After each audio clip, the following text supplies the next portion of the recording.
Every seed carries within it a hidden destiny. Within the smallest grain of existence lies the pattern of infinity.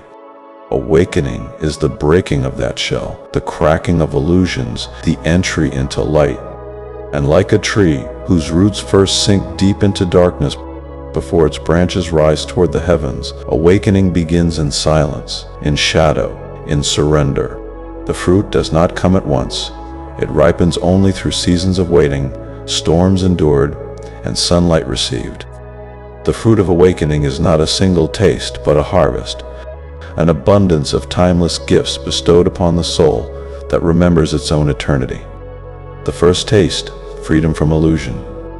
The first fruit is freedom, not freedom of the body nor of circumstance, but the freedom of perception. The chains of false identity begin to dissolve. The ego, once thought to be the ruler, is seen as a fleeting shadow.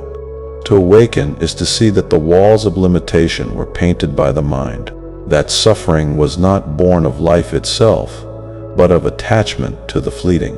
When this truth ripens, one no longer lives as prisoner of thought, but as witness of eternity.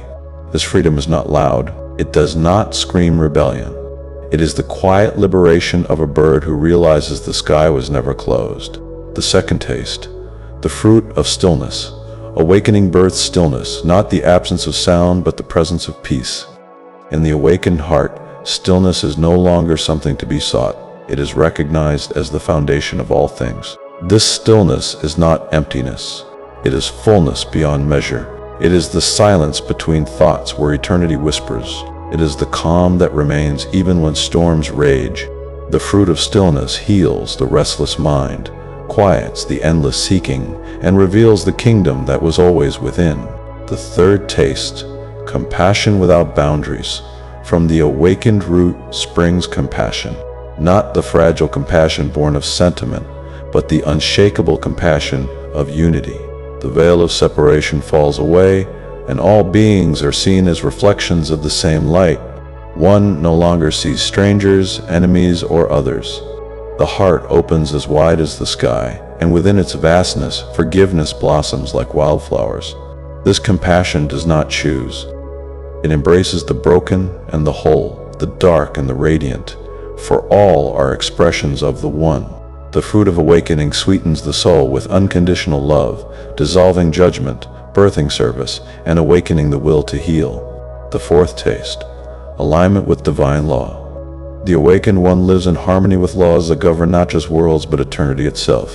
The law of reflection, the law of becoming, the law of resonance, all are revealed not as doctrines but as living truths written into the fabric of existence. The fruit of awakening is alignment.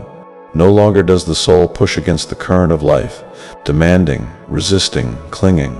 Instead, it flows with the eternal river, knowing each bend, each wave, each drop is purposeful. To live aligned with divine law is to manifest effortlessly, to walk in balance, to breathe with the universe itself. The fifth taste, the death of fear. Fear is the shadow of forgetfulness. It thrives when the soul imagines itself fragile, temporary, isolated. But in awakening, this shadow dissolves. The fruit of awakening is courage without struggle. It is not the courage that overcomes, but the courage that no longer needs to fight.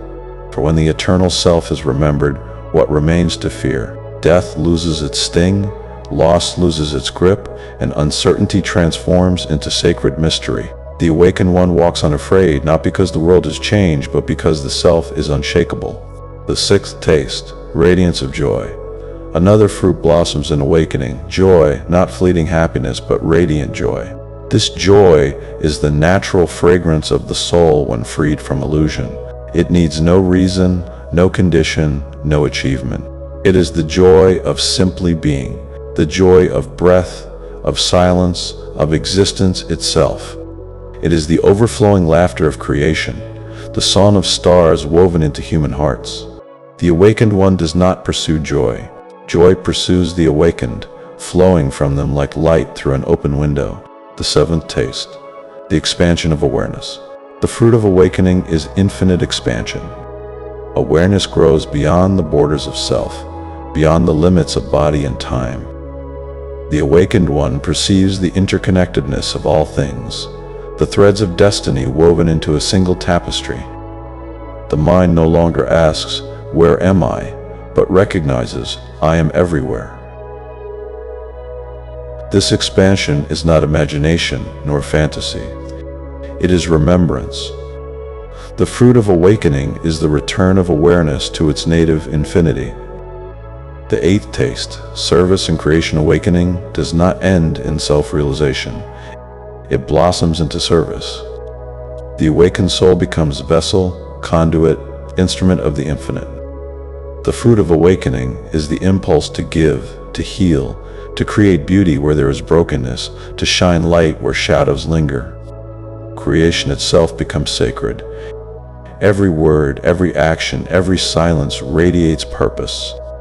The awakened one plants seeds in others, not to claim but to serve the eternal garden. The ninth taste, the endless ripening. The greatest fruit of awakening is the realization that there is no end. Awakening is not a final dawn, but an eternal sunrise. Each moment reveals deeper truths, higher states, greater mysteries. Just as the tree never ceases to bear fruit through the seasons, awakening continues to unfold, layer upon layer, life upon life, eternity upon eternity. The fruit of awakening is not possession. It is participation in the infinite dance. To awaken is to step into an eternal harvest, a feast without end, where the soul forever tastes the sweetness of truth, the eternal garden. The fruits of awakening are not rewards, but revelations. They were always within the seed, waiting to ripen. Freedom, stillness, compassion, alignment, fearlessness, joy, expansion, service. All these are the natural inheritance of the soul. Awakening is the tree. Life is the soil. Consciousness is the sun. And the fruit is eternity remembered. The fruit of awakening cannot be fully spoken. It can only be tasted in silence, in being, in the timeless recognition that the infinite has always been within. And in that remembrance, the garden is found. Not far away, not tomorrow, not after struggle, but here, now, within the eternal self.